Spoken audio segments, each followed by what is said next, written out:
মাননীয় মডারেটর, একবিংশ শতাব্দীর প্রেমিক এবং প্রেমিকা একজন যদি হয় স্বৈরাচার, তাহলে আরেকজন হয় ফ্যাসিস্ট।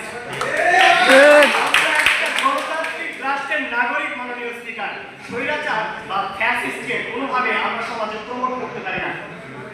মাননীয় মডারেটর, আপনি ভুলে যাবেন না, আমরা একটি সাংবিধানিকভাবে সমাজতান্ত্রিক রাষ্ট্রে বসবাস করি। সমাজের রীতি নিয়ম নীতি যা আছে সবকিছু মেনে চলতে হবে আমাদেরকে, তবেই সমাজ সুন্দর হবে। আর সমাজবিজ্ঞানী স্টুডেন্ট হিসাবে সমাজ বহির্ভূত কাজ কখনো সমর্থনযোগ্য হতে পারে না।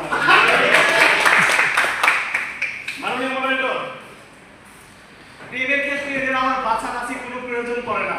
ছেলে হলেই হইলো, একটা মোটরসাইকেল থাকলে আরেকটু ভালো হইলো।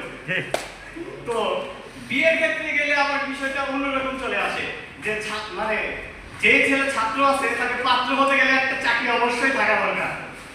সেই ক্ষেত্রে চাকরিটা যদি চাচা, খালু, মামা অথবা দাদুর বয়সেও চলে যায়, আমরা দেখি আমাদের হবে দাদুরাই গেলে চলে যায়। মাননীয় মডারেটর সাহেব, খুব দুঃখী আছি, ভয়ে আছি, আমার ঋতিক কলেজে কে মারা যায়। মাননীয় মডারেটর, একদা এক বিখ্যাত বিশ্ববিদ্যালয়ের প্রাঙ্গণে বসে দুইজন অভিভাবক গল্প করেছিলেন।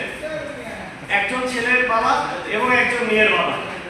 মেয়ের বাবা উঠে বললেন, আমার মেয়ে খুব লক্ষ্মী, মাত্র 10,000 টাকা হলে এটা পুরো মাস চলে যায়। ছেলের বাবা বলল, তোমার মেয়ের 10,000 টাকা হলে হয়, কিন্তু আমার ছেলের তো মাসে 20,000 টাকা লাগে। আমার মেয়ের 10,000 টাকা লাগে, আর তোমার ছেলের কেন 20,000 টাকা লাগে? কারণ বুঝো না, কারণ হইল তোমার মেয়ে মিস কল দেয়, আমার ছেলে ব্যাক করে। মাননীয় মডারেটর সাহেব, দিয়ে যে কত বড় আল্লাহর রহমত, সেই বিষয়ে আমরা না বলি, কারণ আল্লাহ খরচ করে দিয়েছে বিয়েটাকে।